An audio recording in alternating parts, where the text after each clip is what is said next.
Hi, this is Phil, and I'm here to tell you all about the Capes and Lunatics Patreon. Get early access to all of our interviews, including the monthly Chichester chats with writer and comic book legend DG Chichester, new episodes of classic Capes and Lunatics shows, including The Quantum Zone, This, That, or the Third, and many, many more specials, all completely uncensored. Access starts for $3 a month, full video when you pledge $5 a month. Check out the link in our show notes or go to patreon.com/capesandlunatics. Hope to see you there.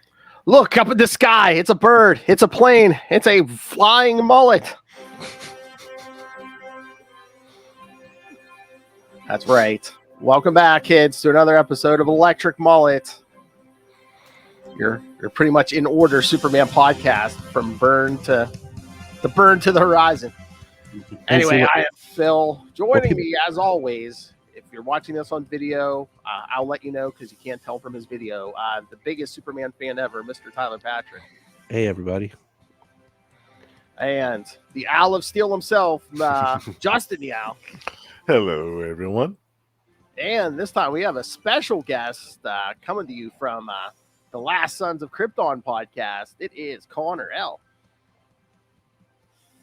Hello. He's like, I'm not used to people seeing me. I guess I'm not used to like laid back like Australians because like dealing with race so much. Yeah, that's a Zod for you, man. That's a Zod. It's a bit of a jungle without him, to be honest. I get more unhinged each episode, so there's no one to hold me back anymore. It's like, oh no, I'm going crazy. Yeah. Well, he's going on to his other pursuits. Batman. Yeah. My favorite character. Yeah. Stay tuned for his Batman. Old pointy ears. Yeah. All right. Well, this time, yes, we are covering. I guess this is the unofficial official title. I've seen it called Future Shock, but I'm like, it's not labeled that anywhere on any issue. And I don't know if it's ever been reprinted under that title, but I swear I've seen people call it Future Shock, and I don't know where that title comes from. That's odd. Maybe it's just like I never thought. I'd always thought of it as that story where post-crisis Superman met pre-crisis Superboy, which I thought was awesome, personally, because I'm a big pre-crisis fan. It's like my preferred sort of jam, and I liked this story, so take that as you will. Are you like a big pre-crisis Superboy fan too, or is this just the Superman? No, more the Superman. But like the thing is, people get really worked up about this story, but I understand getting worked up about it at the time. But now so much time has passed, and Clark Superboy's back, the Legion's back. Like it's not really a big deal anymore. Yeah, like I just take it for what it is, which is like a good sort of emotional story. Kind of team up 30 years ago. Yeah, I think people got upset because this was the first time they did it, but however many we've had since then, every time there's a crisis, I think the Legion gets hit the hardest because whenever you're changing stuff in the present, then of course the Legion has to deal with the fallout. Right. I think it does suck. Yeah. My thing with this is just trying to keep everything straight because we talk about, and we've kind of explored that on this podcast, is like Man of Steel wasn't as much of like a hard reboot as people makes it. It gets referenced as, I guess you could say. And this is our first time, like after Crisis, where we were like, no, we're going to get rid of that Superboy stuff. We're slowly like bringing that back in, like it happened, and we're acknowledging that the Crisis happened. And I don't want to. I mean, it's an old book, so I'm not really spoiling anything. But there's a character in here that I don't think right now is who it's supposed to be. That later gets revealed to be. If you're following me. I don't follow, but we'll see. Okay, because we have the Time Trapper. Yeah. Right.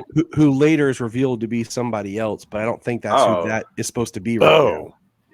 I didn't Can I- know. I didn't know about. Well, I'm trying to remember. When did they reveal? I think don't they reveal that in like 0 hours? So maybe 0 Yeah, hours. they do. With that. Oh, that's why I blocked it out. So I was reading all of post-crisis Superman for a couple of years. I went from Burn to be fair, actually, I went from like my favorite parts of pre-crisis to Burn to, but I stopped just before 0 Hour because I couldn't handle it. I just couldn't get through some of that 90s stuff. Yeah. I want to resume, but it's like a lot. And keeping track of the 4 titles in the Triangle era now, like it was a good idea at the time. But anyway, I stopped just before 0 Hour, which is a shame because I was pretty keen to check that out because I know it was like one of the bigger events of the 90s. Like, I read the crap that was like Millennium, so I mean, I don't know if Justin agrees, but yeah, I mean, 0 Hour is better than Millennium and Legends and Millennium tie-ins are really good. Yeah, I really like yeah, Millennium tie-ins with the Green yeah, Lanterns. some of the not that main series. No. Anyway, that was my blog post. Hope you enjoyed. Thank you for joining my TED Talk. But yeah, I mean, this whole story came about because they didn't retcon a ton. I mean, when you compare it to the modern stuff, Tyler, it's like they didn't like retcon a ton of stuff, but Byrne did retcon that this Superman was never Superboy. So then all of a sudden, Legion writers like, wait, we have years of Superboy stories. What the? Yeah. But depending who you ask, like Byrne either wanted Superboy or he didn't. There's like 2 answers there. So I have no idea which one's true. I'm kind of inclined to think that Byrne wanted Superboy. That's just my take on it. But yeah, you guys probably talked about it in the Man of Steel episode, maybe. A little bit. I mean, that depending what legend you listen to. Yeah, I mean, I always thought I heard he didn't want it, but who knows? Yeah. Byrne here, and even on the Marvel side, he loves to come in and like sometimes just tweak stuff like that. Like, oh yeah, this thing that happened in the past, that didn't happen. Yeah. Right. What really surprised me, this is jumping ahead a bit, but just going back before, is like how they this heavily references Crisis, and it's surprising that Superman talks like he was at Crisis. And that's something right. That's something that gets pointed out, like well, in different books. Like the characters start to acknowledge they knew something happened because that's how they acknowledge the death and missing of Barry Allen. So they know there was some sort of crisis, but they don't know the details and what happened and who. It's almost like right after Crisis, it like some characters kind of remember most of the story. They might not remember the alternate Earths, but they remember most of the story. And then as time goes on, it kind of gets like more general, like, oh, there was some kind of crisis and Barry Allen helped stop the Anti-Monitor, but that's it. But yeah, no one remembers Supergirl. Yeah. Because he remembers Superboy Prime. Yeah, here he does. Yeah, but later on he won't. Yeah. And but he doesn't remember Supergirl, and obviously he doesn't remember his own history was altered. So for the worse. But no, I just thought I'd put that in there. I'm not one of those people who's still mad about Man of Steel. I'm kind of mad about the legacy of it, but that's another thing for another time. So yeah. All right. Let's jump into this first story. Like I said, there's no synopsis, so we can kind of walk through this, but here I'll do the credits. Legion of Superheroes number 37 from August 1987, A Twist in Time, by writer Paul Levitz, penciler Greg LaRocque, inker Mike DiCarlo, colors Carl Gafford, and letterer John Costanza.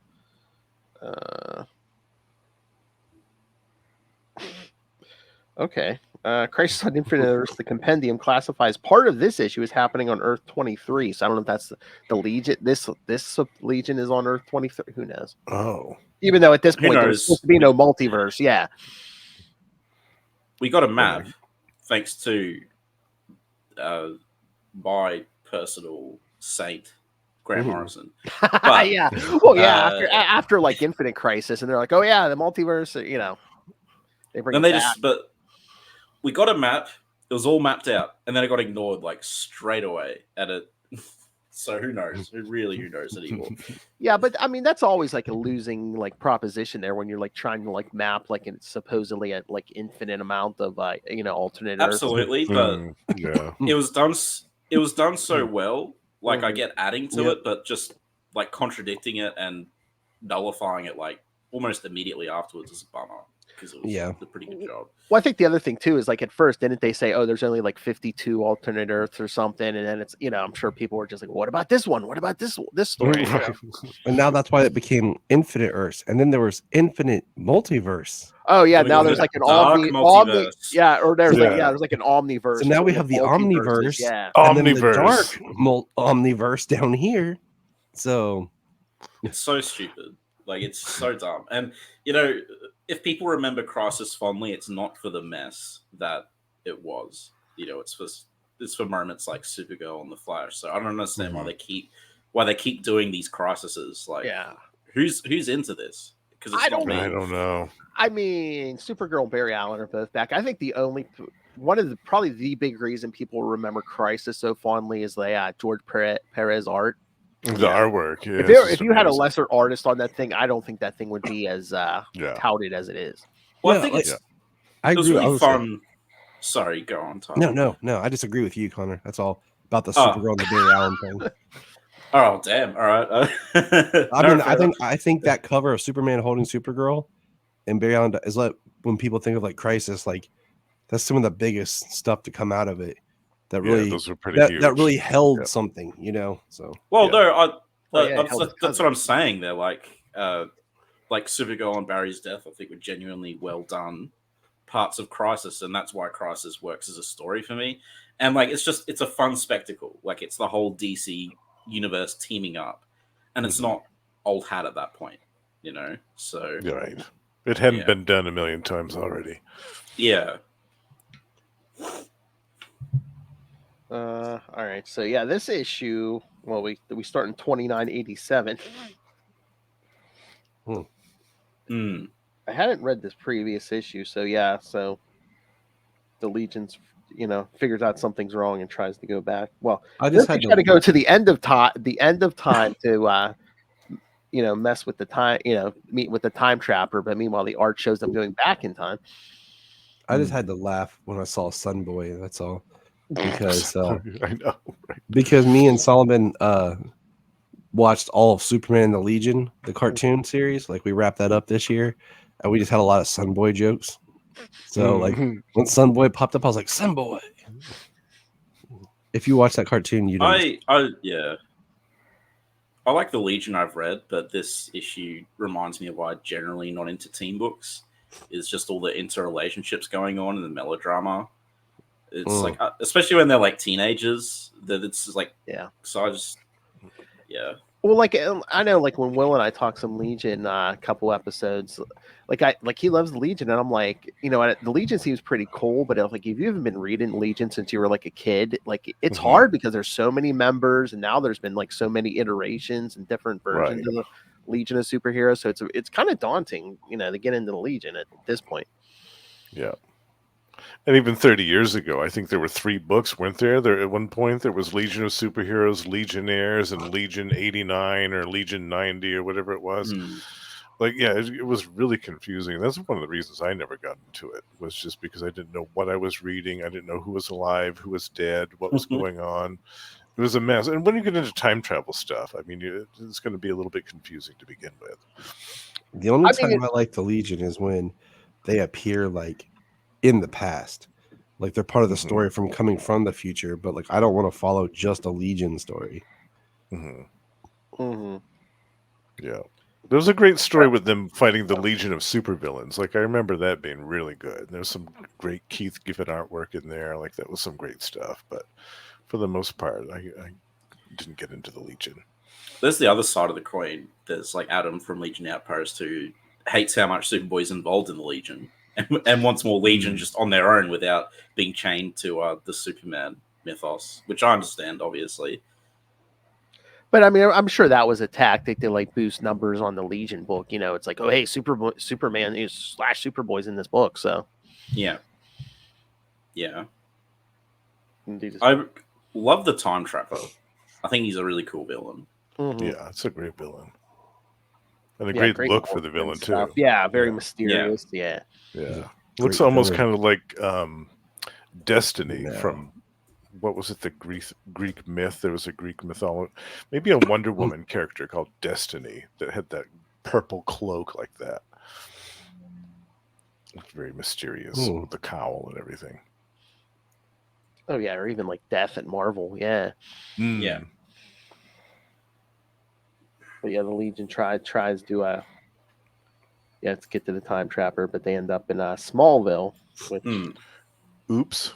yeah, I don't think they explained that whole thing yet. But yeah, I mean, overall in this story, I don't want to jump ahead too much, but it seems like I think the Legion books they were trying to say, oh yeah, hey, the Time Trapper kind of saved pre-crisis Earth, especially Smallville, and that's where they were jumping in this pocket universe. Then the Superman stories by Byrne, it just seems like he's like, oh yeah, the Time Trapper just created this Smallville and It's a Superboy. pocket dimension.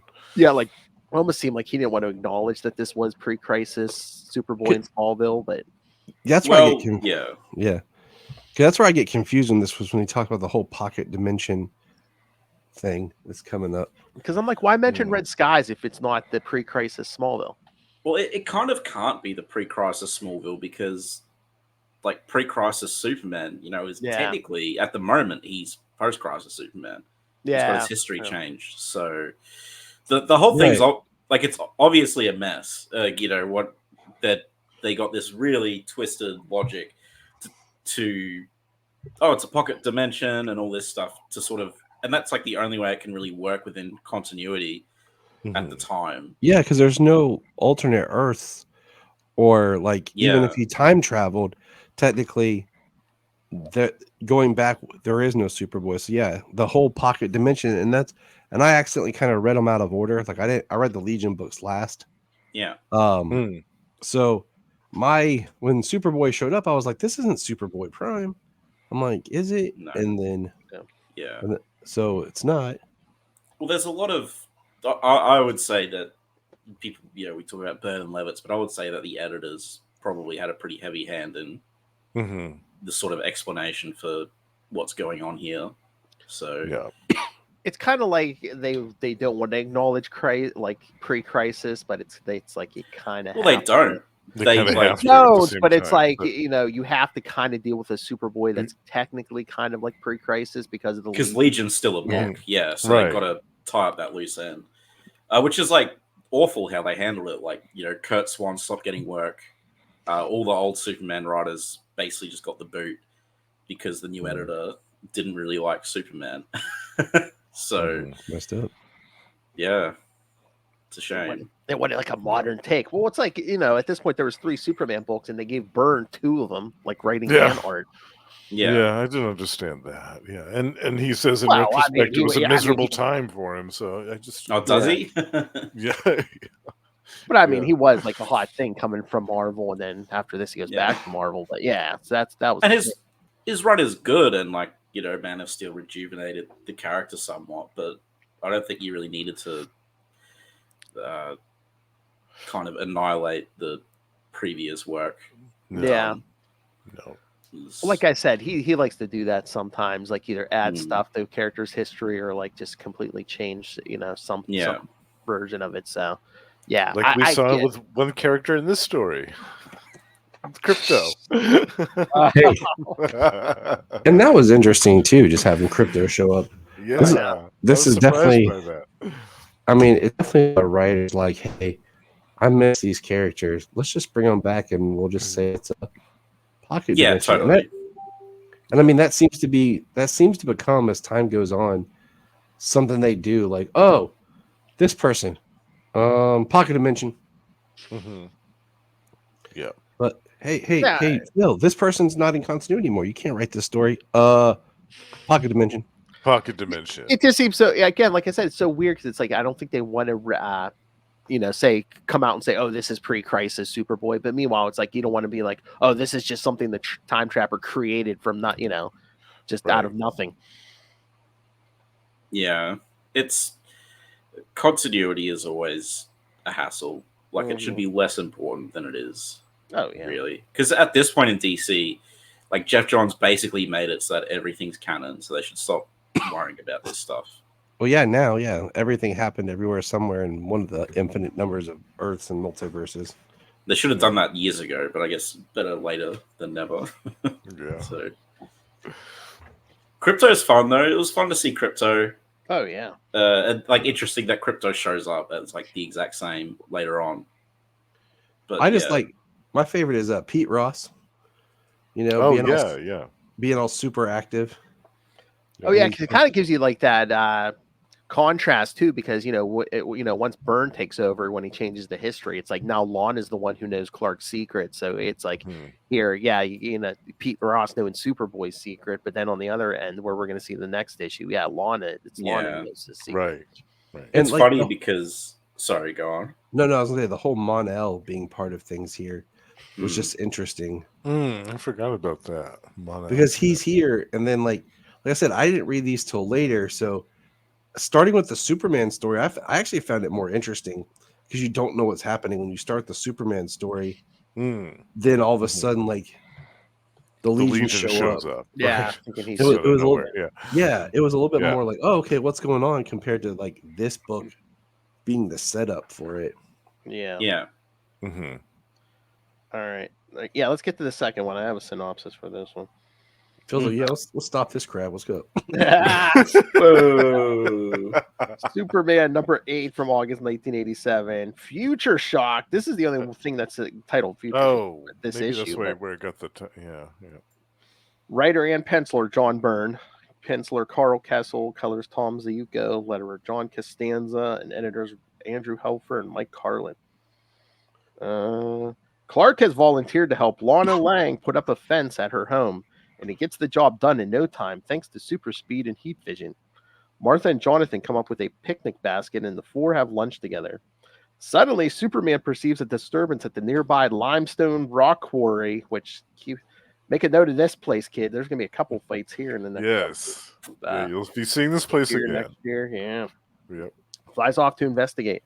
Upon arriving, he finds 4 superheroes from the future known as Brainiac 5, Sunboy, Invisible Kid, and Block.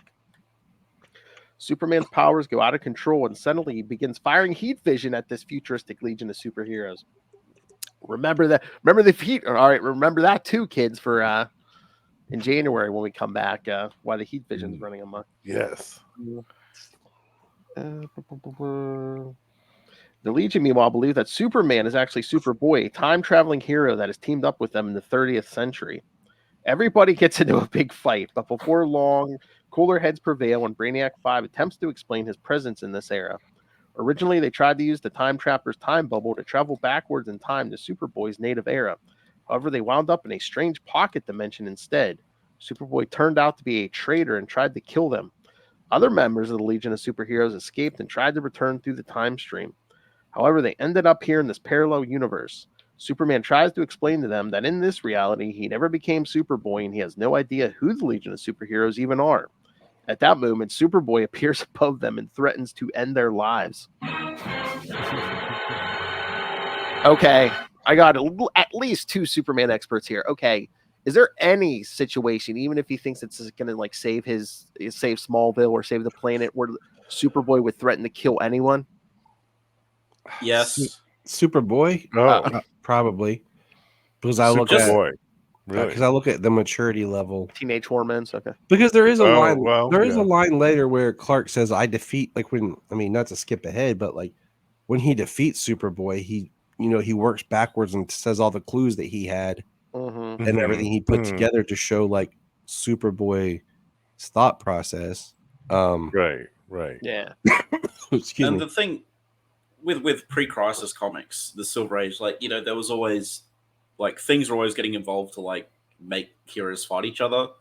Yeah. Whether it be like forms of kryptonite but like they'd usually be like twists. Like it would appear that maybe it appears that Superboy's trying to kill them, but actually he's trying to do this. Yeah. So I think this was treated a bit more seriously, and I know like there's Superboy fans who really didn't like it, but I don't really think it's a big deal because I don't think he was ever really gonna kill anyone.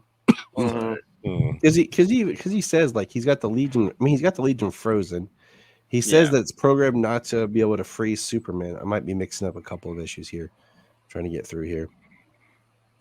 Because this issue, like that's the thing is like some of the drawing, some of the art, they don't draw Superboy enough to look like Superboy. Like there's some panels where it takes you a second look to kind of be like, is that supposed to be Superman or Superboy? And like this issue is neat but at the same time, so much of the art is, hey, we're gonna fill you in on the past, pre-crisis, when Superboy met the Legion and how he became a Legionnaire and what his Smallville was like and all this, just so we can get to the last panel where Superboy shows up. Now, like I said, I read this issue first, so I was like, is that supposed to be Superboy Prime? And then I'm thinking back like, no, I don't think there was. No. Yeah, because I'm like, is this supposed to be? Is this like an unofficial crossover or something? Because yeah, it seems like they spend half this issue recapping the Legion issue, and it's just like, Yeah. I like the way Byrne drew Superboy just because it looks like a younger version of, the Byrne Superman. And I mean, in some panels, but in some panels it was kind of like, was that supposed to be like, especially in the next book, more than this one? Yeah, right. Yeah, I guess it's tricky, like, because given like Byrne's very unique style at the time, like imitating sort of the house style that sort of revolves around Kurt Swan would be like weird territory. So, which makes this crossover a bit weird. But look, that first panel where he's lifting up the tree, does that CK on his belt stand for Calvin Klein or Clark Kent? I wasn't looking at that. Oh, well, what were you looking at, Justin? I enjoyed this opening a lot. I just think it's hilarious because even Lana picks out, like, why are you still wearing your glasses? He's like, oh, yeah. I know, right? Yeah, I mean that makes no sense at all. Because if someone catches him pulling this tree out of the ground, wouldn't you rather be like, oh yeah, I'm just Superman in a regular pair of pants instead of hey, Clark Kent, shirtless Clark Kent ripping a tree out of it? How was that happening? He says it's force of habit, but if I was Superman, that would drive me crazy. Like having these things on your face that are like that you don't need. But I mean, force of habit, like, does that mean like when he's at home, he just leaves them on and he's like doing stuff with his powers? Because I feel like if I was using my powers, like, I would really, my glasses are on.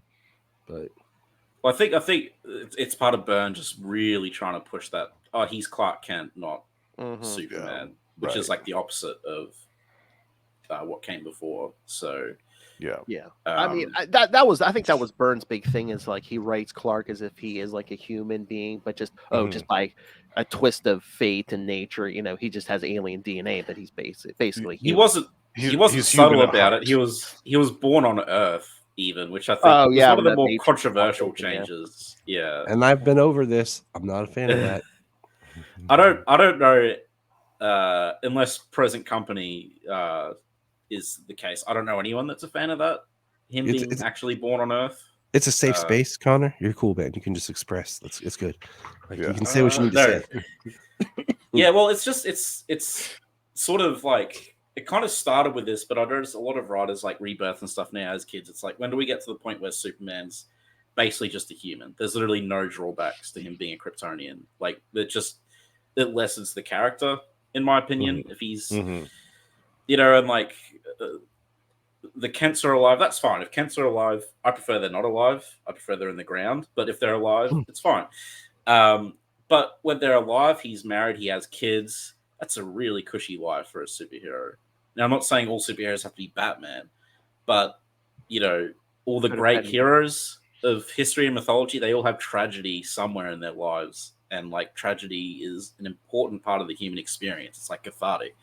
And it's just weird. I don't know. Sometimes when I'm reading Superman, it's just like, where's this whole lone survivor of Krypton thing? That's I'm sure he'll go through that again. We touched on that an episode we did where he basically was talking about, is the super family too big and what they've been doing. It's way too big. And we were breaking down all that on a previous episode of just even like we love these characters, certain ones. I won't recap the whole thing, but it's like, let's do something different with this character and this character. Like, what purpose is this character? Like, Yeah, because there's two Superboys, a Supergirl, those two orphans they took in from War World. Yeah, it's crazy. You now have Power Girl's the kind of like comics in there too. So Yeah. It's the same thing with the Bat family. That's huge now. Yeah, but it kind of makes sense for Batman. Yeah, you know, it's like kind of part of his character and his character growing. With Superman, it's just like he's always kind of been like a loner, as in he doesn't really have sidekicks. So, and yes, like huge family. And I can't remember who said it. It was some writer for Superman. It was like Superman is less special when there's other people with his powers just running around with an S on their chest. Yeah. know? So that was kind of why they killed Supergirl in Crisis in the first place. That was They wanted to make him more unique, more singular. No Supergirl, no animals. Right. I mean, my what I like, my preferred thing like right now, what I think would be an interesting book would be to take Connor and Power Girl and pair them up and send them off on their own journey, because they're kind of like the copies, the redo, right? The the bastards, so to speak, Yeah. Or even just like do it again where you put the JSA on Earth 2 and maybe have those two go over there and be the Superman and Supergirl Earth 2 or something. Something like that, where like they go off to start do their own thing. And if I was a writer and I came on to like Superman, one of the first things I would do is I'd find a way to like fix time and age John back down. Just people would hate me if I was on Superman. Everyone would be everyone would be getting killed off. Not forever, they'd be brought back, but they would be killed off for a little bit and people would lose their minds. I'd just throw them all off into space. I'd have them go find something to do off in space. And that's what I'm saying. I was like I like the idea when they proposed like John Kent and Val Zod like out together. Like I was like, that's a cool way of bringing Val Zod back and having them gone and doing then that was short lived. So right now, like there's just too many Kryptonian based characters. Yeah, and people love the Super Sons thing. Yeah, aging John back down would be great because I mean we all know whose decision that was to age him up. Oh God! And I'm telling you, when I talked to Dan Jurgens, I could see the look in his eye. He was not happy with that. I don't think a lot of them were happy with that. No, yeah. I didn't care, but I don't like John. I like John as a kid, man. I'd send the little poop into space if it was me, which Bendis did. So no, I read Superman for Superman. So like having such a cluttered supporting cast is like a bummer. But I guess technically it's Action Comics, right? So because the Superman book itself, which I've been catching up on, I think I'm 4 issues in. That's mostly just Superman. Yeah, they've been keeping that. I mean, even with the Action Comics, like if it was like the main story is like Superman and maybe one character, fine. Then like another one is what Connor's up to, and then you have like an anthology book again. Yeah. But I'm saying, the first issue has everybody in it, and then the backup, like I liked when they did the flashback story when John was young again. But so back to this comic we're reviewing. Well, just one thought. There's not really. They're not really serving any purpose aside from the fact that they're there. Like, none of them have really had any significant roles in the story. Like, Connor Kent, not me, different spelling, had, like, he disconnected Cyborg Superman. Oh, I'm glad he's back from... that was sarcasm, in case anyone didn't realize. Disconnected him from everything, so he had, like, an important role. And I really like Superboy because he's different. He's like a clone. And so the reason I dislike John so much is because I think Connor's like a much better legacy character because he's not just Superman 2. Yeah, his powers are a little different. Yeah. And he also, one of his parents is Lex, his greatest enemy. And I feel like recently, no one's explored that part. No one's dug into the fact that Connor could be the better Superman because he has Lex's intelligence.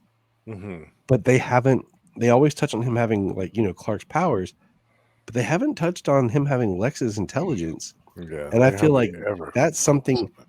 And I mean, I like the idea of a younger John because I like the idea of Connor being this uncle mentor to John, and like what would they do together that we kind of got robbed of. Now they're like almost equals. Right. And Yeah, where's the drama in that? There's two Superboys now, except I think Superboy's Superman now, but not that Superboy. The other Superboy. John's name is so like whoa. And then the twins, don't get me started, because I feel like Philip Kennedy Johnson needs to wrap up their story before he leaves the book. Because whoever's going to come in is going to get rid of them. Oh, probably, yeah. I'm fine with them, but I don't think they need an S on their chest, and I don't think they need to have the same powers as Superman. Why can't they just be two alien orphans? Yeah. So sorry, I derail everything. No. Or wrap up those kids. I started this. Have them find like an alien cousin or something they can go live with. Have Superman have like a Kryptonian wing in his fortress where all his Kryptonian friends hang out. Pocket dimension. Pocket dimension. Bottle City of Candor. He puts them in a Philosian pocket dimension where they can live out as if they never left. And here, kids, isn't that the Phantom Zone? No. The Bottle City of Candor. All right. But yeah, so Superboy shows up and shoots them with a ray, but ready to kill them all, and they're like, "Wait, Superboy Prime? What?" I really like. Actually, do we even see it this issue? No, this issue is just the fight. Okay. Yeah. I'll talk about it next issue. I liked the battle with the Legion in this one. The best part of this issue is Crypto showing up and listening to Crypto's inner monologue. I know, I love that. Yeah. See, I love that. I was sort of pointing out it's dedicated to the memory of Edmund Hamilton, which I think they spelt wrong. But actually, my next episode that'll be coming out, I have Adam talking Superman and Dave from Signal of Doom. We're all talking about Edmund Hamilton's work on Superman, because it's actually really prolific. He did the first Superman-Batman team-up ever. He did the first Lexor story. All his Superman stories are like pretty sci-fi as well, and they have like an emphasis on the future and how Earth will develop. So he's a really good writer. I suggest everyone read up on him a bit. So and I just wanted to bring up that cover of the Superboy number 8. Yes, take on his own Fantastic Four cover. His own cover. Someone like self-homage is a weird thing. Like you just create one thing, you sell it to one side, and then you go redo with some tweaks on the other side. Well, no one told Todd McFarlane that. Lol. I mean, the Fantastic Four cover's better because like it makes a lot more sense. Yeah. Like it's an evil character, but because Superman's not going to just like utterly destroy the Legion. Yeah. Like is it like an ego thing? Like doing like people do homages to Crisis. In fact, I think Crisis 7 might have been a homage to. Actually, to be honest, I don't know if it was a homage to the Phoenix Death of Jean Grey, but like a cover where a character is holding another dead character is a common thing. Anyway, my point is homaging other covers that other artists have done is really common and usually a form of flattery. I don't know what it is when you're just homaging your own covers.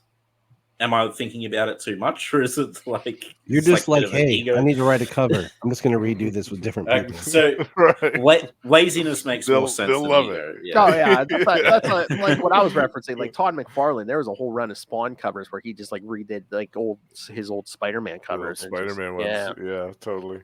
He's like, no one will notice. Because when I looked at the cover, I'm like, wait a minute. Is this the one where Superman's mind controlled and beating the crap out of everyone? No, he got swapped with Ultra Humanite or someone. But no, that was the first. That was the first issue in Burns. Oh yeah, the first pre-crisis action. Yeah. Because we covered. Yeah. My point was that's kind of what he looks like on the comic. He's like a villain that's decimating the Legion of Superheroes. So, in this issue, we have Pete Ross like. Superman makes the comment about how this looks like Smallville, but like an idealized Smallville. So like, there's your first kind of hint, like this looks too good to be true. Mm-hmm. And then Pete Ross comes in like, I've known for a while, but I kept it. And then I just like when Superboy shows up and just we don't see it, but like we just see Superboy at the window, and then the next panel is Clark Superman flying after getting punched in the face, and then Crypto shows up and attacks, and it's just madness. I really like getting to see pre-crisis Smallville being compared with post-crisis, where the Kents kind of owned a store and sold their farm and stuff. Like, I just thought it was like really neat, little fan servicey thing for. Yeah. It's like, hey, I remember that Smallville. I just really like the fact that Crypto goes down to Superboy's secret lab, and there's just a cabinet of kryptonite containers, all labeled the appropriate color. Jeez, why do people really put Crypto through the wars? Because he talks about like exposing himself to gold kryptonite, like he might have to do it, and pause holding the gold kryptonite. Yeah, because I mean, if Crypto's smart enough, shouldn't he be smart enough to be like, let me take this lead container up to Pa Kent. He can use it. He's not Kryptonian. He doesn't have to worry about losing his powers. Exactly. Right. Maybe it's like he's super intelligent for a dog. Yeah. But I mean, that's kind of like he's still a dog. Yeah. Yeah, like it's just one of those things. Like, why didn't he take the container? Why did he just take the piece of kryptonite? But at the same time, he should know. I think they wanted that little tearjerker moment where Crypto sort of loses. He sacrifices himself, yeah. even though it doesn't matter because it's a pocket dimension and it's not real. Yeah. Yeah. He says, no sacrifice is too great to help my master. Yeah, they want to show he's a loyal dog. Yeah. Yeah. I wouldn't say it doesn't matter because it's a pocket dimension. Like, we established it's a real place. But I mean, the Time Trapper created it, so like it's a real place. But he he grabbed it, right, and it formed, but he like kind of influenced it so it would create the pre-crisis Superboy. So it's like a real, like, he wasn't really God, if that makes sense. It was like he just influenced it. So, and I'm not saying it's not dumb because it is dumb, but because that's what I say. I always headcanon it where it's like he either like stole this moment in time and created a pocket universe out of it, or he just like basically made a complete copy of it. Yeah. Well, I mean, my problem is this thinking where it gets kind of, I don't want to say it gets retcon, but it kind of gets tweaked when we find out who the Time Trapper is supposed to be. Who is he supposed to be? Like, when do we find this out? Is this in the Superman run? Because I don't remember it. Like I said, I think it was like it's a 0 hour thing. It's 0 hour. Oh, because this all gets kind of like softly retcon back that who the Time Trapper is. Because not to spoil too much, but he's like a member of the Legion. Phil, I'll just text you, Phil. Okay. I don't want to spoil it. I'll read 0 hour eventually. Yeah, this is taking a long time. Yeah, because I was gonna say, I mean, I don't know if because they did a lot of. I just sent it to you, Phil. 0 hour, so I don't know if that kind of did it. Oh no, I didn't see that. Okay, I think that might come later on. It's in 0 hour. Yeah, okay. Because I had to check when I was reading this. Yeah, but that character, I don't think he showed up way after 0 hour. But I mean, I guess yeah. I'm saying like because the one I was talking about, that's 0 hour, and then Superboy Prime I thought was way later. I don't consider this. Sorry, go on. Nope. But we'll talk later, Phil. Okay, but I do love like the whole thing where their kryptonite doesn't affect burn Superman and stuff. Yeah, that was really good. Yeah, but I also love when like Pete Ross sees Superman and he's like you're old now. What happened? Did you get exposed to red kryptonite again or something? And he goes, and in his mind, like his mind bubble's like red kryptonite. I know. Red kryptonite. At this point, he burned Superman just like there's only one color. Kryptonite. But this page 20 is the one I was talking about, where he like basically breaks down like all the full clues, page breakdown. Yeah, all the clues, and then like the next page is Superboy like crying, and then like having their moment where this is what he was trying to do, and he explains he really wasn't trying to hurt nobody, and I was like, okay. I do like how they show off just how much more powerful Superboy is than Superman. Oh, you think? Like it? Yeah. Wow, that's awesome. Like it would be no contest whatsoever. So it was really clever, the kryptonite thing, because like that's a really clever way to have Superman actually be able to win. And even then, Superman's like, "You're so fast, he could have just taken this from me," which is true. So yeah, and like I guess my point before was like I don't consider the characters in this universe like invalid because they're influenced by the time trapper or whatever. Like I still consider it like it's a living, breathing Earth that's full of people, and it's like I really like the follow up to this story at the end of Burns' run. Like I thought that was really good. I haven't read that yet because I'm trying to read it linear. Have you never read it? Not all the way through. Like I read Man of Right. Steel, and like I read some of the stuff, but like I never read the whole run because I was never a huge fan of the Man of Steel run. And like I'm not gonna go into all why like my nitpicks. Yeah. We went over that in our first episodes, but like well, allow me. No, I actually like as a Superman fan, like it's like, oh, this is absolutely not my preferred version of Superman, right? Or the origin of Superman, not my preferred version. But as just a comic book, like I just think it's a well-written, entertaining run. Like I think it's genuinely good quality. So I have it all here. And what I like about it is it just feeds directly, like Exile directly follows this. And I love Exile. So it's absolutely Exile. Yeah. like, you read the end of Burns' run, then you're right in Exile, and it's just all awesome. I really like it all. And they got to collect the Krypton Man Eradicator stuff because if you want that trade, you're going to be paying like too much money. Oh yeah, and that's a great story. Yeah, yeah. Oh, that's who we need. That's the guest we need for when we do X out. At least put the like towards the end of it when we get Mongol. Ray loves Mongol. Oh, nice. Yeah. I don't know if he'll like. I don't know if he likes post-crisis Mongol. I don't know if he's. I don't know. Has he read any post-crisis? We read one that. We don't know. We read one that you recommended. Mm-hmm. And because like Mongol's cool because in pre-crisis he's like this the Green Lantern, the one of those early Green Lantern issues. Kyle Rayner's like slapping around Mongol, and it's like, oh man, what have they done to Mongol? Like it's and Mongol was like he was a wuss in Reign of the Superman as well. Like imagine having him play second fiddle. But it's been a while since I read Exiled. I mean, he's pretty badass in Exiled, right? Yeah, he is. Yeah, he is cool in Exile. Superman, yeah. He only has an advantage against Superman because Superman has no powers. Like as soon as Superman gets some of his power back, he just wipes him out. I could be misremembering though. So no, I think you're pretty right. Like I did read that part.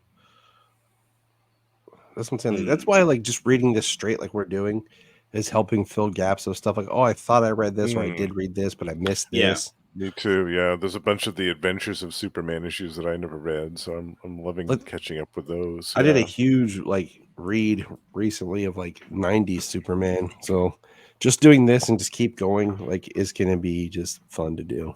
Yeah. So, all right, just to like try to like wrap it up and get us back on track. It's like that. Well, it's like so. How does everyone think it's like Superman really could have went into the future with them to help them, but they found a way to be like, oh no, if you're killed, that's whatever. So they're just like, no, you stay here. We don't need you in the Legion book. Yeah. And then they just go back to the Legion book, and I read this and I was paying attention like because this is supposed to be Superboy in the book. Yes. But like they draw him to look like Superman. Yeah. And that's like what kind of threw me off. And then Mon-El's there, and then Mon-El they offer to help him, and Mon-El gets killed, right? Because I was a little confused. I don't think or is it Superboy? Like it's Superboy. Yeah, no. Okay. Well, Superboy sacrifices himself to that basically gives his life to power that machine or whatever that saves that. Yeah, that's what I'm. Yeah, save that pocket universe for another storyline we're gonna get to. It's just tough because the Mon-El and Superboy, they have almost exactly identical hair, faces, and costumes. Oh yeah. Superboy, your sacrifice is not in vain. Oh. Yeah, they have the statue at the end, but like it did just look like Superman. It did in the book, and that's what threw me when I was like, wait a minute, did I miss something? And then that's like the other thing with Crisis stuff. It's like I can't remember how long because I'm not like the hugest fan of Legion, but don't they forget about Superboy at this by a certain point? That would be pretty dumb. Yeah, unless once again maybe 0 Hour or something retcons that or something. I know. Yeah. I never thought it was Superman. He's too he's too small in frame for me to think he's Superman. It's just some of But the he's- drawings. It's just some of the Right. like the way they do some of it. Like it looks like him. They're like, no, it looks like Superboy. Well, I just wonder if that's some writer, some artists, they kind of have a trouble drawing, like distinguishing between adults and like teenagers. So, For Or me, when it you was have more two the characters- face. Like, yeah, sometimes the face Like- looks old. yeah, like Byrne. At least with Byrne's Superboy, you could tell like kind of a little bit from the face that it was. He drew a it younger softer. version. Yeah, but this artist, for some reason, the face just looks like an adult to me. Yeah. I thought But it it was a wasn't really bad. good send off. Yeah, I thought it was yeah. a good send off for Superboy. Yeah. Yeah. It was a good send off. It's kind of just a very interesting, like it's his story if you think about it. Like Mhm. this, what we read, it's Superboy's story. He's your real character because he has the arc through all the books. So I mean, This it's could have all- been much worse. Oh yeah, yeah. You know. yeah, it could Like- have been better too. But yeah, It's Oh, almost yeah, yeah. yeah. I was gonna say it's almost like a whatever happened to the Man of Tomorrow for Superboy, just for the character Right. of Superboy, not Superman. Yeah. Right. Exactly. it would have been interesting, like if this book ended and then you got like kind of this issue of like, oh, what the world would have looked like if Superboy had died here. Right. Like there never would have been Superman. I don't know. Like it could have been a little bit more because like so this whole pocket like dimension, like it's populated with everything. Mhm. So like it has the Legion, it has a whole universe inside of it. Well, no. Is it- Well, they said the No, only yeah. inhabited planet is Earth in this pocket universe, so you're not getting any aliens. Besides, Mm. there was two worlds. There was Earth and Krypton. That was it.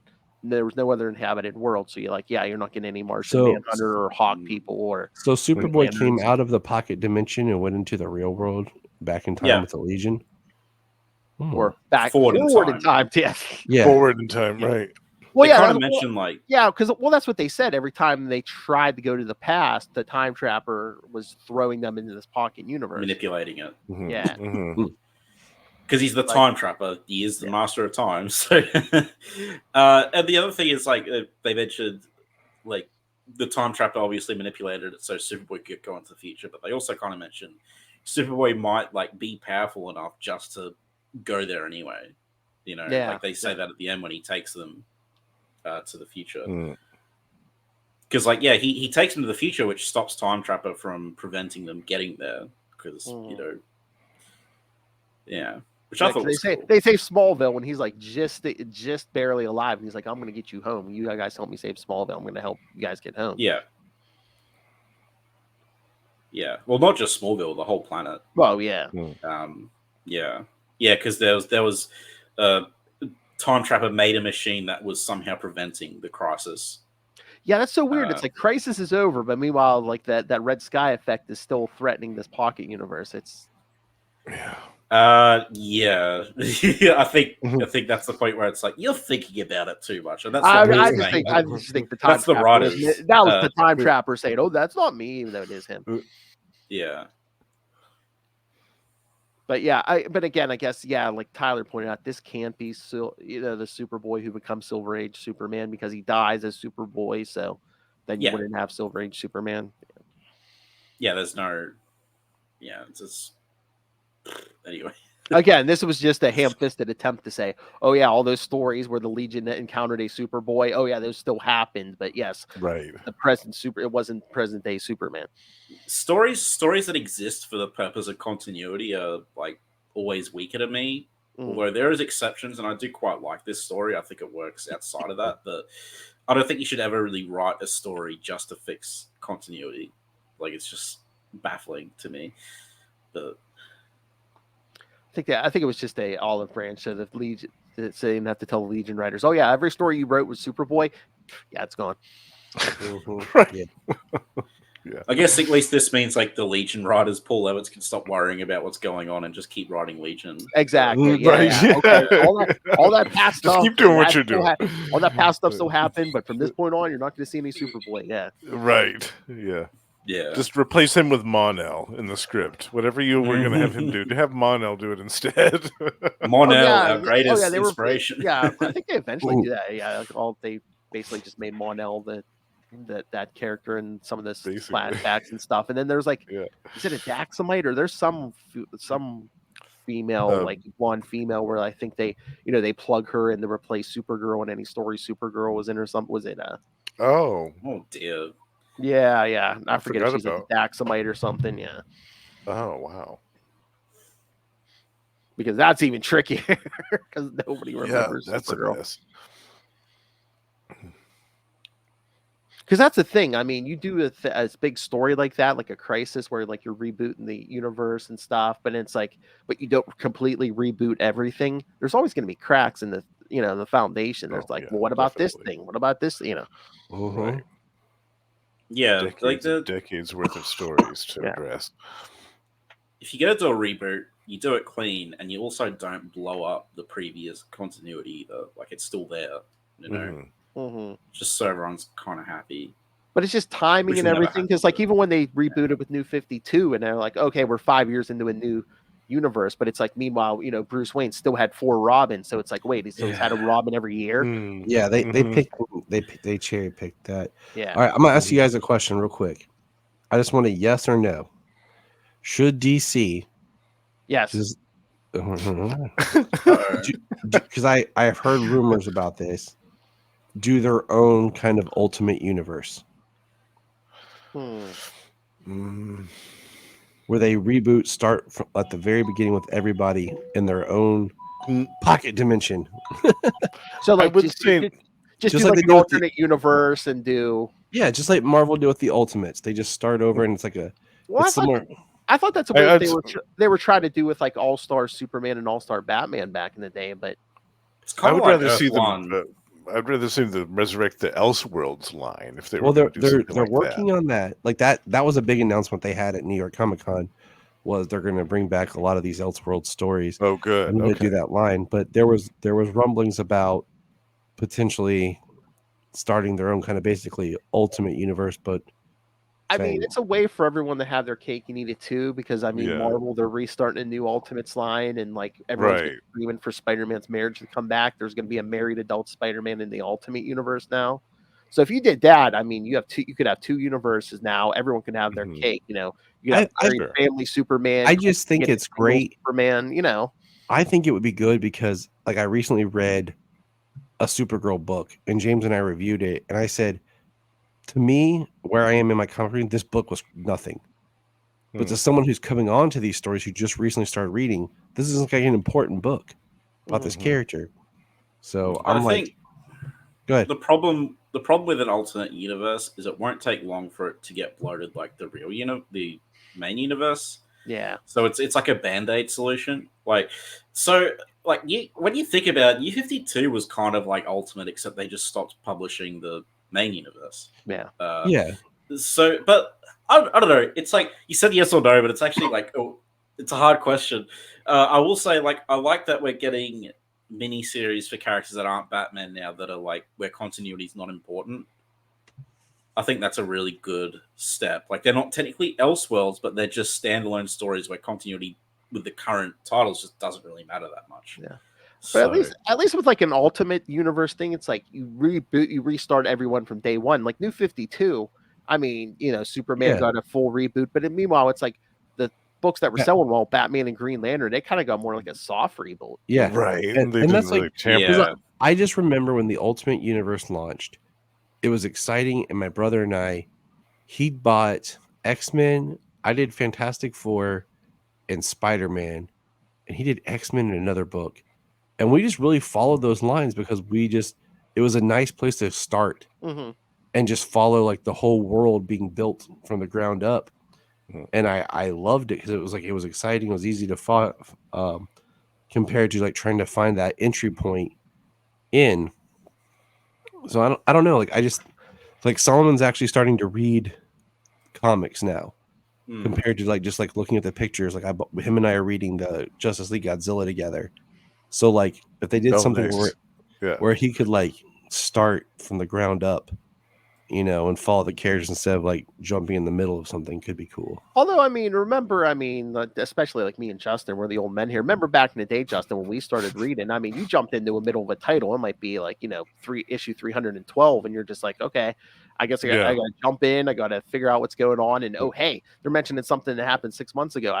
Again, kids, this was before the internet. So we had to try to go to our local comic shops and hunt down back issues and stuff. Issues if we were lucky, yeah. Oh, and sometimes the editors would help us out and they'd give us little blurbs and stuff about what happened. That is my one demand. We need editors' notes. Yeah. I don't know why they're very helpful. We definitely need more of those. What we need is what Phil said years ago, and I stand by this and I talk about it. They need to go back to publishing comics on newspaper and drop the prices down so that comics will actually have a value again for the books. And start selling them more places like they used to instead of just comic shops. Back in the day, at least here, Connor, we used to have them in convenience stores. We had them in grocery stores.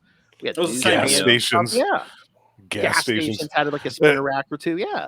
And we talked about it too. Have the spinner racks or back issue things at the movie theater on opening day when there's a superhero movie out. It's a very good point. Let's say Man of Steel, whatever, new Superman movie. Oh, here's issue 1 of Birthright for free. Yeah. Right. Exactly. Yeah. Give that out to everybody that buys a ticket. Especially what they charge for tickets now. Yeah. Be like, here's a free comic. You can read the story that influenced the movie. That would be great. It would get people into it. Yeah. They need to have do you remember where they had like a page or two that would just be the cast of characters, a short description of who they were, and then a short blurb of like what's been happening and what's happening now? Yes. Like that made it so easy just to jump in. You didn't need to read the past 3 arcs. For a while, Marvel was actually doing that on the inside covers of all their comic books. Yeah. They would have a detailed synopsis of what happened in the previous few issues. They would have nice little descriptions of all the main characters and the villains that were appearing in the issue, so you know who they were, and some of the supporting cast. And it also referenced other books that were tangentially related to that issue, in case you were interested in reading those. They did that for like a year or two, and I thought it was a great idea. As much of a mess as the X books are right now, all of them now, they kind of put in like some text pages in there too that kind of gives you like information and stuff that's going on. So yeah. Yeah. But yeah, like Tyler said, put it on newsprint again. That makes your comics more valuable. If the paper can degrade and stuff, that makes it more valuable. That makes you want to like really collect with a point, Yeah. But yeah, there's all kinds of stuff. But that's just, I brought that back up again when I was over the weekend. Yeah, Phil said this, and I still stand by it. Like I think, make it so my new comic that costs $7 doesn't take 2 minutes to read. Exactly. Yeah.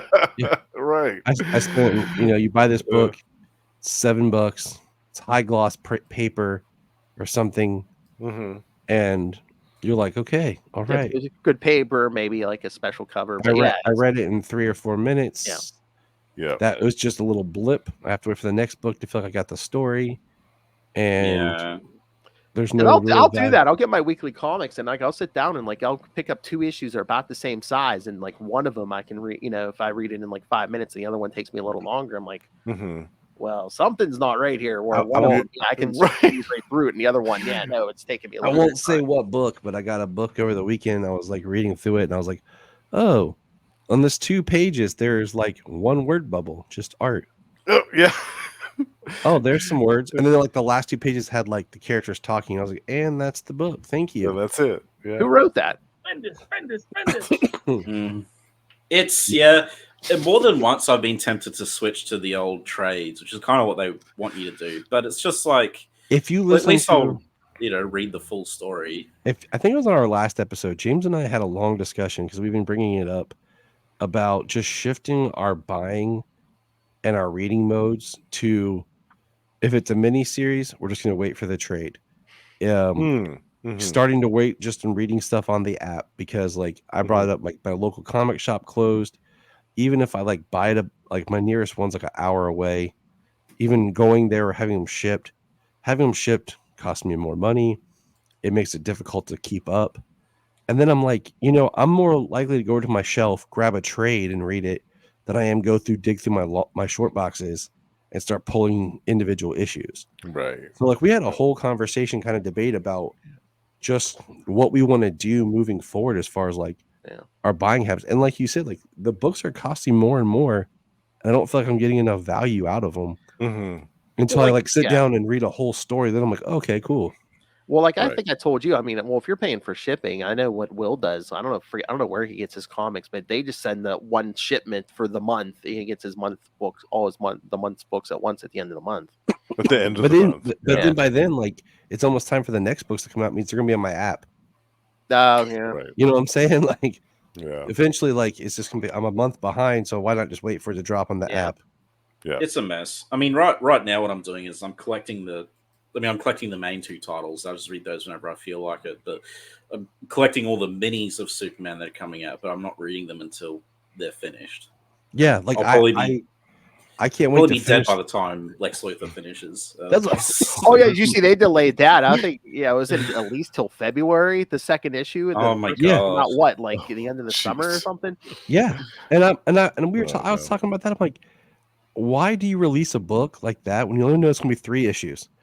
Why not just start to release it when you know when it's done? What's one of those oversized Black Label ones too? Why not just wait till it's done? Oh, no. Yeah. And then release it. Then 2 months later, if you want to space it out, release the next issue. Then 2 months later, release it.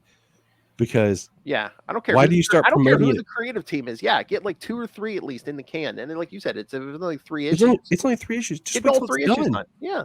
I might be misremembering, but isn't the script done? It's just an art issue. I think it usually is just an art issue. It's Mark Waid and Brian Hitch. Yeah. So I'm just saying, like, before you even tell people it's coming, have it done. Yeah. Mm-hmm. If it's only going to be 3 issues. And is the problem because it's in that bigger format? I'm like, I don't need that bigger format. All I know is like I read the it's first hard one. to store. Yeah, luckily the store I go to, the guy has like magazine size bags, which you can like bag and board those, but you just need like bigger ass bags and stuff. But you just got to put it on a bookshelf. Like you can't put it in a comic box. But yeah, that's another one of my big things is like they create these like these special Black Label, and then they're like, okay, here's the first issue. Wait till next year for issue 2. They stopped that for a while, and then it seemed like they went back to that. I'm like, why? Especially when people are complaining about price. I'm like, just do it in the standard size. Mm-hmm. Is it I haven't read Last Days of Lex Luthor yet for obvious reasons, but is it a bigger page count or is it literally just it's like all those bigger sized ones, like I don't know if you saw Batman. It's right here. It's not really a bigger page count. Okay. It's just bigger size, but it's like $6.99 compared to like $5.99. Yeah. Well, at this point, I read it because I was difference, but I read it because I was going to try to go meet Mark Waid when he was in Cleveland, and I wanted him to sign it, and I really enjoyed it. But then I looked up when's issue 2, and now I'm just like, I'll buy issue 2, then I'll wait, I'll buy issue 3, and then I'll sit down and read all 3. They keep delaying too. Like I said last estimate, they said maybe February 2024. I'm like, okay, maybe. It's just like when they did Doomsday Clock. And it was like, 1 year, 2.5 years later, we're done. They're taking a page from the Rob Liefeld Youngblood book. Oh God! Yeah, I'm glad I read. Eventually, get another issue of that. He's running stuff over there, Kevin Smith. I'm glad I read Doomsday Clock years after it came out because I think I enjoyed it a lot more than if I would have been reading it as it came out. Plus, the Putin stuff is aged given the current circumstances, but yeah. Because he shows up in that, if anyone remembers, Vladimir Putin. So yeah, it was funny having. I read it as it came out, and then I just recently went back and read the whole thing for a discussion, and I had forgotten when he popped up. Yeah, and then I was like, it would have it almost would have been better if Doomsday Clock was written and released while the war in Ukraine was happening. Oh, that would fit in better with like the kind of Doomsday fear of like Watchmen. So, I don't think they've cracked the formula of folding the Watchmen stuff into the DC universe yet. No, I think Doomsday Clock takes a big dump on Watchmen, and I love it for it. they found their way to do it. They did it. And I also like Watchmen, but Yeah. What, Tyler? I said they found their way to do it. They made the Doomsday Clock and then they ran, and that was it. They're like, okay, we're now done. Like a bank robbery. Here, give us your money. Okay, bye. All right. I wish I had Alan Moore's address. I could just start sending him copies of Doomsday Clock. Like drive him slowly insane. Oh, jeez. Sending I think one DC copy of Doomsday Clock each week. I don't think DC needs your help. I think they're doing just fine driving him insane on their own. Yeah. All right. Anything else? I mean, we could go on forever, but I'm just going to stop talking. I know we could. I like the story. Yeah, no, I've always kind of liked the story. I know a lot of people badmouth it, but I like it more now that we've talked about it and just kind Yeah. of looking at it like, okay, excuse me, this is Superboy's story. Yeah. Because I mean, I think that's kind of the surprise I got at the end when I was reading it was like, oh, this was not about Superman. This was really about this Superboy. Right. It works. It works better as like a sort of self-contained, if you can use that word, story than it does when you look at it with all the bells and whistles attached to what was happening behind the scenes. If you just take it for what it is on the page, I think it's fine. Yeah. Again, you have to just keep in context in your mind. It's like this. The purpose of this story is they, preserve those Superboy Legion stories. Mm-hmm. Or So just to remind you they existed.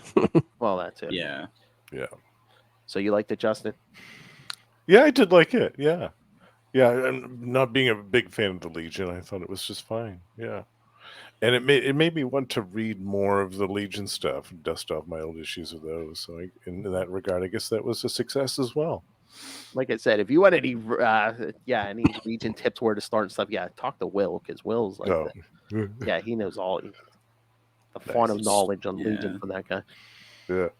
It's one of the more memorable stories from Byrne's run, I think. It's like one of the ones I've always kind of remembered because I've read through his run a couple of times. Oh yeah, I mean, early next year we're getting all kinds of stuff. Why is Superman's heat vision on the fritz? And then, like I think I told you, Tyler, it's coming up pretty soon here, in either January or February. We're gonna get to that 2-issue Action Comics where Byrne has Superman and Big Barda making porn. Yep. Oh, yeah, Sleaze. yeah. Sleaze is next, I think. In I'm action, pumped. it is. Yeah. I'm excited. That's what I'm talking about. Bring on the Good budget. stuff. That is hilarious. Is it true? What I heard, was Big Barda designed after Jack Kirby's wife or someone else's wife? Oh, I don't know. John Byrne hates them, so he wanted to put her in like a porno with Superman. Oh, wow. That's like the rumor I've heard. I'm gonna have to do my research for that episode. Oh, yeah, do. Well, I don't know if it's real or not, but yeah. I mean, I don't know. I don't know that much about John Byrne, but I could see him being that petty. He's crazy. He's absolutely mental. Like, I think he'd be that petty too. Oh, wait a minute. Okay, Jack Kirby based Barda's physical appearance on Lainey Kazan, who had recently appeared topless in Playboy. Oh, all right. Well, these comic book writers, this is a bunch of thirsty guys. Oh, God. Oh, That's how it was back in the day. but yeah, some of the interplay Kirby wrote between Mr. Miracle and Big Barda was based tongue in cheek on the interplay between Kirby and his wife Roz. So like, the personality. their actual the personalities was him and the Yeah. wife. But yeah, he based the appearance on like a Playboy playmate. Yeah. Well, does not surprise Poor me. wife. I'm gonna base this character off you, except you'll look like a Playboy. Playmate. It's like- Oh, snap. Do you guys know who Lainey Kazan is? Because I thought I recognized that name. No. Oh, just go look her up. Oh boy. What is it? What is that is she famous under another name or? No, just when you see her face, like 'cause you've seen her and stuff now, you're like, oh, snap. Oh. Oh my Yep. God. I see in a picture from 2007. She looks like Joy Behar. You ever seen My Big Fat Greek Wedding? Yeah, I'm looking at the thing now. Oh, yeah. right. It's the mom. Oh, she also played Aunt Frida on The Nanny. If anyone's seen that. So yeah, surprise. Oh yeah, don't be looking up pictures of Playboy playmates from like the 60s now, kids now. I'm just like, because I knew that name. I was like, wait a minute, I know that Yeah, name. I kids was like, aren't interested in that stuff, especially teenagers. Well, look up her old pictures. Don't look up her current pictures, kid. I'm just like, Don't look under your dad's bed for those old magazines. what's a magazine? Oh, yeah, it's on the Lol. internet now. Connor, come on. Is that a website? Magazine? I think I heard of it on TikTok. Yeah, that's what I was looking at, Tyler, on the Wikipedia. Yeah. Because I was like, I knew that name because like we just started watching Big Fat Greek Wedding 3, and I was like, wait a minute, that name is that who I think it is? Then I was like, yep, I am correct. Yes, her in her younger days, she was the basis for Big Barda, okay, or the physical appearance. I have to look up. I guess I'll have to look up her Playboy pictures for research for that. That's not what you tell your wife. Yeah, it's research. Tyler told me to. Yeah, I'll get a nice email tomorrow. Well, that's what I said. Podcast. Well, that's what a lot of us, all us married guys on the podcast do, Connor. Is like anytime we get like new shit in the back, it's it's like, and your wife's like, "Oh, why'd you have to get that?" We're like, "You think that's bad? You should see how much Lilith has." Check out Lilith's Funko. She has like over 200 Funkos. You should. Oh, Lilith's fault. All right. Let's cut this off here. All right. Thank you everyone for listening. Connor, thank you for joining us. Yes. All right. So tell everyone, where can they find Last Sons of Krypton if they want more of your Superman takes? Well, yeah, at LSK Podcast on Twitter, or just look at Last Sons of Krypton podcast. I also run an Iron Fist podcast, which I'm very behind on publishing a new episode because they changed the video editor and I couldn't figure out how to work it last week and I gave up. And so I should really get on to uploading that too because it's been a couple of months. But yeah, that's at Iron Fist Podcast, and we're just covering the John Ostrander 90s Heroes for Hire run. And we'll be covering probably the new Luke Cage series coming out. And yeah, Superman is, we have a bunch of guests. It's basically me and a guest. Like, it's the Super Friends period. So if anyone ever wants to come on, send us a message, or the same people want to cover, send us a message, or send me a message. And yeah, see what I can do. All Yeah, right. because his former co-host is now addicted to the Marvel Snap. So. Yeah. Man. Ray was on recently for a cruise ship murder mystery, and Clark. He's always busy, Connor. Until you're covering something that interests him, then he's like, "Oh, I'll make time." Yeah, that was him doing me a solid. To be fair, I needed someone to come on real quick, and he said he would. So, but in that issue, Superman gave Jack Ryder a sunburn with his heat vision. Oh, I remember that. Jack Ryder annoyed him. Yeah, that was like from the 2000s, right? Yeah. Yeah. Yeah. Jack Ryder annoyed him, and he's just like, if that came out today, people would go mental online. Oh, yeah. They would be like, "This is," and it was pretty dumb, but it was funny. All right, and if this show isn't enough, and LSK isn't enough, Tyler, where's another Superman show people can listen to? I don't know. This one I know called the Krypton Report. Like, yeah, that's the one I've heard of. You heard of that one? Yeah, that one you're on, and Mr. James Cole. This hat's about, and that thing above my head over here in the background. Yes. Yeah. With Mr. James Cole. He couldn't be here tonight, folks, because he's out stopping crime. No, he's bench pressing the time stream. He actually gave Atlas a break this weekend. So, is he trying to change the ending to well, no, the joke's gone because I couldn't remember the name of the comic. So Mr. James Cole so tough he makes Chuck Norris pee his pants. Chuck Norris, we would do that sometimes to cheer James up. We would just go find Chuck Norris facts and just take Chuck Norris's name off and just explode his his messages and then make up our own as we went. So yeah, check out Krypton Report. All right, I'm going to do some of the Capes plugs before you, Justin, because you have 50 million plugs. All right. Yeah, you can remember, kids. Yeah, you can send us all your thoughts on this story, all the other Marvel and DC stuff we do. Oh yeah, this is the last episode of the year because Oh, we record these ahead. So yeah, so this will be the last one of the year. So hold on, let me open this real quick. So we usually tell them what we're doing next. Oh yeah, to start the year, we're gonna do Adventures of Superman 431 and Superman Annual 1. The annual, Nice. yeah. Yeah, and then Annuals the second are episode fun. for January will be Superman 9 and 10. 10's the one where we find out why the heat vision's running amok, and then I believe number 9 is I'll dumb it down for you, Ray. It's the appearance of Hee Hee Ha Ha Man Sweet. because he likes no mention of anything you know who. Yeah. All right. So yeah. So send us your thoughts. CapesandLunatics@gmail.com or call the voicemail 614-382-2737. That's 614-38-CAPES.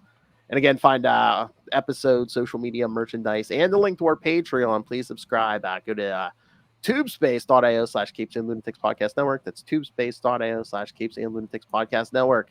All right. Now for this, Justin. I'll do half of them. All right.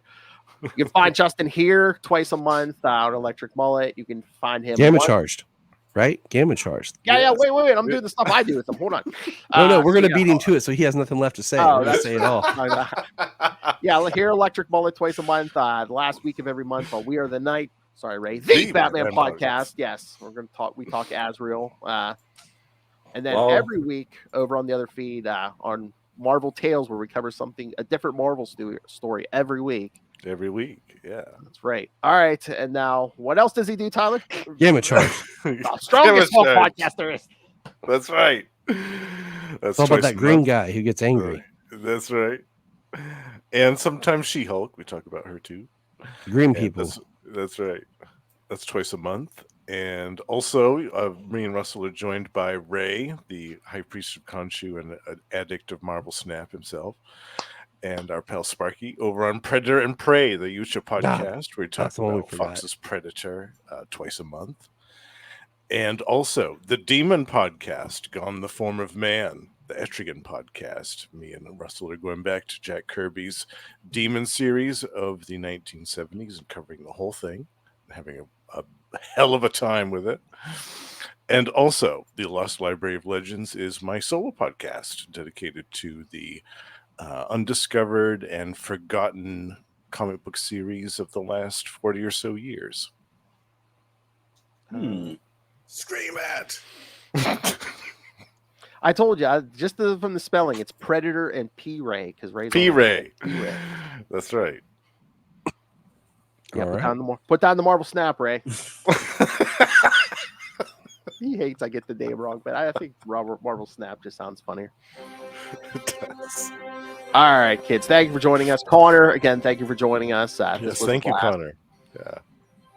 Thanks for having me. It was lots of fun. It's been ages. Yes. I mean, you're welcome on anytime. I can even send you the list and stuff, what we're going to do in 2024. Yeah, sure. That's awesome.